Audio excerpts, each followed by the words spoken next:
Studio की इस नई वीडियो में। फन इंग्लिश क्लास लेकर आया है आज आपके सामने एक नई वीडियो जिसमें हम आपको बहुत ही अहम चीजें बताने वाले हैं। इससे पहले मैं आपको कुछ पढ़ाना शुरू करूं, मैं ये बताना चाहती हूँ कि हाँ, मैं भी शुरू से बहुत अच्छी इंग्लिश नहीं बोलती थी। स्कूल में जब जाते थे टीचर्स इंग्लिश तो पढ़ाती थी, लेकिन इंग्लिश पढ़ना, सीखना और बोलना बहुत अलग चीजें होती हैं। इंग्लिश अच्छे से बोलने के लिए आपको प्रैक्टिस करनी जरूरी है। अब स्कूल में जब दोस्त हुआ करते थे, मैं तो इंग्लिश में बात नहीं करती थी। अरे दोस्तों के साथ भी इंग्लिश में बात करी तो क्या बात करी, इतनी फॉर्मेलिटी मेरे से तो नहीं होती। ना कभी स्कूल में बोलने की प्रैक्टिस की, ना कॉलेज में। और फिर जिस दिन ऑफिस में कदम रखा तो एहसास हुआ कि नहीं, मेरे से बहुत बड़ी गलती हो गई है। अब बारी आती है गलती को सुधारा कैसे जाए। गलती तो सबसे होती है ना, गलतियों को सुधारना ही सबसे जरूरी है। स्कूल कॉलेज तो निकल जाता है बिना इंग्लिश के, लेकिन ऑफिस में, वर्क प्लेस में या जिंदगी में अगर तरक्की करना चाहते हो तो एक चीज बहुत जरूरी है, वो है कॉन्फिडेंस। मैं बात कर रही हूँ कॉन्फिडेंस की, इंग्लिश की नहीं। लेकिन कॉन्फिडेंस आपको अपने ऊपर तभी आएगा जब आप सामने वाले से बिना अटके, बिना हिचकिचाए फ्लुएंटली इंग्लिश बोल पाएंगे। अब फ्लुएंटली इंग्लिश बोलने के, सीखने के मौके अगर आपको लगता है चले गए हैं, तो ऐसा नहीं है। जी हाँ, ऐसा नहीं है। कुछ चंद तरीके, कुछ चंद बदलाव आपको लाने होंगे अपनी रोजमर्रे की जिंदगी में। आज हम आपको पढ़ाएंगे 4 तरीके, 4 ways to improve your English। 4 ways, वो 4 तरीके जिन्हें आप रोज दोहराएंगे अपनी डे टू डे लाइफ में और बहुत जल्द फ्लुएंट इंग्लिश बोलेंगे। फ्लुएंट इंग्लिश बोलने का मतलब है आप जो भी बोल रहे हैं वो कॉन्फिडेंटली बोल रहे हैं, अटकना नहीं है, घबराना नहीं है। इन 4 तरीकों को रोज दोहराना है। रोज ही करोगे तभी तो आगे बढ़ोगे। आप में से कभी किसी ने कोई गिटार बजाना, वायलिन बजाना या फिर कैसियो बजाना सीखा है? हारमोनियम, तबला, कोई भी चीज, यानी डांस ही क्यों ना कर रहे हो, क्या कभी भी एक दिन जाके सीख के आ जाते हो और आपको चीज आ जाती है? नहीं ना। इंग्लिश भी बस ऐसी है मेरे भाई और बहनों। इंग्लिश भी अगर अच्छे से बोलना चाहते हो, सक्सेसफुल होना चाहते हो, तो इन 4 वेज को अपनाइए और हमारे साथ इंग्लिश सीखिए। तो आइए शुरू करते हैं इन 4 तरीकों के साथ। सबसे पहले number 1 is to listen. Listen यानी सुनना। इंग्लिश में एक लाइन आती है, a good orator is always a good listener. जी हाँ, a good orator is always a good listener. Orator का मतलब वो जो बोल रहा है, द वन हु स्पीक्स, जो बोलता है उसे ओरेटर बोलते हैं। लिसनर जो सुनने का काम करता है। अब अच्छी तरीके से वो ही बोल सकता है जो अच्छे से सुनना जानता हो। अब स्कूल में हम जब जाते हैं, सारी चीज तो किताबों में लिखी होती है ना, हम पढ़कर ही क्यों नहीं याद कर लेते? क्यों चाहिए हमें कोई टीचर या कोई जो उसी चीज को पढ़कर हमें सुनाए? ये एक फैक्ट है, आप जितनी अच्छे से सुनेंगे उतनी अच्छे से सीखेंगे। पहला तरीका आता है टू लिसन। अब लिसन ये एक्टिविटी आप डे टू डे लाइफ में कैसे कर सकते हैं? आप हमारी वीडियोस या फिर किसी भी और की वीडियोस रोज देखिए। रोज एक नियमित रूप से इंग्लिश वीडियोस देखने की हैबिट डालें। अलग अलग परिस्थितियों में हम कैसे इंग्लिश बोल सकते हैं, अलग अलग चीजों को हम इंग्लिश में क्या बुला सकते हैं, किसी से भी बातचीत कैसे कर सकते हैं या किसी भी शब्द का सही प्रयोग कैसे कर सकते हैं, ये सब अगर आप सुनेंगे तो उतनी ही अच्छी तरीके से सीखेंगे। सीखने के लिए number 1 method that you could use, सबसे पहला तरीका जो अपना सकते हैं वो है वॉच वीडियोस। नंबर 2 आता है ऑडियो बुक। ऑडियो बुक यानी किताबें आजकल ऑडियो यानी बोलने के वे में आपको मिलती है। आप ऐप डाउनलोड करो, उस पर ऑडियो बुक्स आती है, किताबों को कोई सामने आपको पढ़कर सुनाएगा। आप साथ साथ वो सुनो और लिखे हुए टेक्स्ट को भी पढ़ो। दोनों चीजों को मिलाओ और करते करते अपनी इंग्लिश सुधार सकते हो। तीसरा तरीका जो हम इसी के अंदर यूज कर सकते हैं वो है इंग्लिश सीरीज या फिर इंग्लिश मूवीज देखना।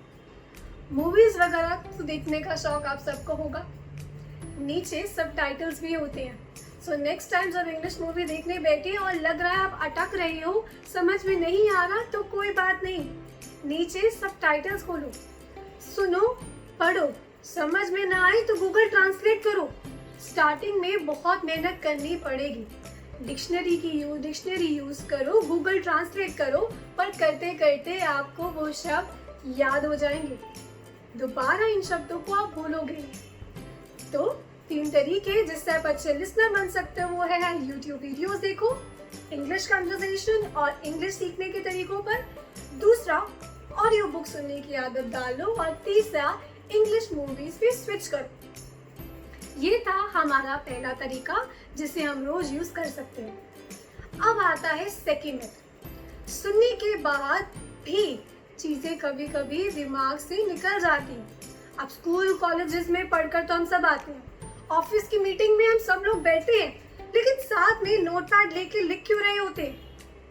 ताकि वो चीजें जो है वो हम भूले ना। तो अगर आप हमारी वीडियोस देख रहे हैं और कोई न्यू पॉइंट सीख रहे हैं तो आदत डाल लो, डायरी और पेन को अपना अच्छा दोस्त बना लो और उनसे मदद लेना शुरू कर दो। जो भी चीज वीडियो में सीखते हो उसे लिखो, बार बार लिखो, लिखने से आपको वो चीजें याद हो जाएंगी। स्कूल में भी इसीलिए हम लिख लिख के प्रैक्टिस करते हैं और तभी टीचर्स ने आपसे इतनी सारी नोटबुक्स बनवाई थी। ऑफिसेज में भी तभी लोग नोटपैड लेकर बैठते हैं और मिनट्स ऑफ द मीटिंग बनाते हैं, यानी मीटिंग में जो भी बात हुई उसे लिख लेते हैं। सो सेकंड वे क्या है? लिखना, टू राइट। अब आते हैं तीसरे तरीके। Third method is to practice. Practice, जैसे मैंने आपको पहले भी कहा, कोई भी कला अगर सीखनी शुरू कर रही हो ना तो एक ही बारी में वो आ जाए ऐसा जरूरी नहीं है। आ भी जाएगी तो काम चलाओ आएगी। आपको सिर्फ काम चलाना है या बहुत अच्छे से उस चीज़ को सीखना है। डांस सीख रहे हो या म्यूजिक, इंस्ट्रूमेंट बजा रहे हो या कुछ स्पोर्ट्स खेल रहे हो, हर चीज़ में अव्वल आने के लिए आपको उसे रोज प्रैक्टिस करना जरूरी है। तो जिस नोटबुक में, जिस डायरी में आपने उस चीज़ को लिख लिया है उसे बार बार पढ़ो, बार बार दोहराओ, 2-3 बार देख के रीड करो और जब हो जाए बंद करके याद करके खुद को सुनाओ। हो सके तो जाके शीशे के सामने खड़े हो जाएं और उन्हीं वर्ड्स को बार बार दोहराएं। ऐसा करने से आपका वो बोलने का, किसी के सामने बोलने का डर भी निकलेगा और आपको खुद के ऊपर कॉन्फिडेंस भी आएगा। सो तीसरा मेथड क्या था? To practice. नेक्स्ट आता है हमारा फोर्थ मेथड। फोर्थ मेथड आता है टू एक्चुअली कन्वर्सेट। प्रैक्टिस को एक अलग लेवल पर लेकर जाओ। किसी ऐसे दोस्त से बात करना शुरू करो जो इंग्लिश बहुत अच्छे से बोलता हो। उनके साथ कन्वर्सेशन स्टार्ट करो।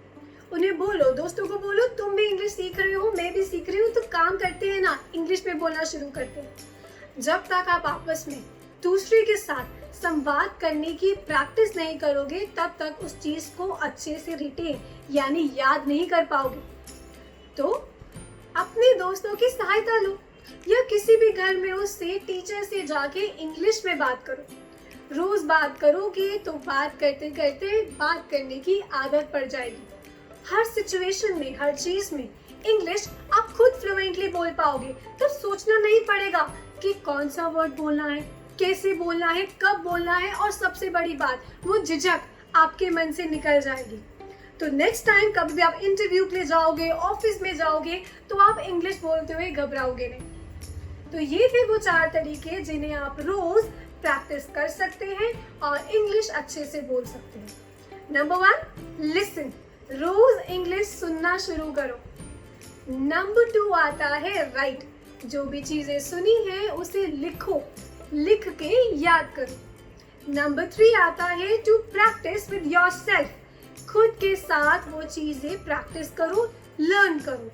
नंबर 4 आता है प्रैक्टिसिंग विद अदर्स। दूसरों के सामने जाकर प्रैक्टिस करना शुरू करो। तो जिन 4 तरीकों के बारे में हमने आज सीखा है, अब उसे रोज नियमित रूप से दोहराने की जिम्मेदारी आपकी है। कोई भी शुरू किया हुआ काम अधूरा नहीं छोड़ते। सिखाया होगा ना ये बड़ों ने, तो अब इसी चीज का पालन करने की जिम्मेदारी हमारी है। हमारे चैनल पर जाके तरह तरह की वीडियोस देख सकते हैं, जिसमें हम आपको सिखाएंगे किसी भी चीज़ को ठीक तरीके से प्रोनाउंस कैसे करते हैं, किसी वर्ड को इंग्लिश में क्या बोलते हैं, या किसी भी पर्टिकुलर परिस्थिति या सिचुएशन में इंग्लिश का सही तरीके से यूज़ कैसे कर सकते हैं। आप अगर चाहते हैं ऐसे ही वीडियोस ढूंढना, तो आप हमारे चैनल को पे जाके इन वीडियोस को देख सकते हैं। ऐसे ही हमारे साथ जुड़े रहिए, हमारी वीडियोस को देखते रहिए। अगर ये 4 तरीके आपके लिए काम आते हैं तो हमारे कमेंट सेक्शन में कमेंट करके हमें ज़रूर बताइएगा, और इस वीडियो को लाइक ज़रूर कीजिएगा अगर आपको हमारी ये वीडियोस पसंद आ रही है तो। तब तक के लिए बेल बटन दबाइए ताकि आप हमारी तरफ से आई हुई कोई नई वीडियो मिस ना कर दें। चैनल को सब्सक्राइब करें और हमारे अगले वीडियो का इंतज़ार करें। तब तक के लिए मैं आपसे अलविदा लेती हूँ। बहुत जल्द वापस आऊँगी एक नई वीडियो के साथ, एक नई टॉपिक के साथ, जिसे हम फिर साथ में पढ़ेंगे और साथ में सीखेंगे। Bye bye, take care, see you soon.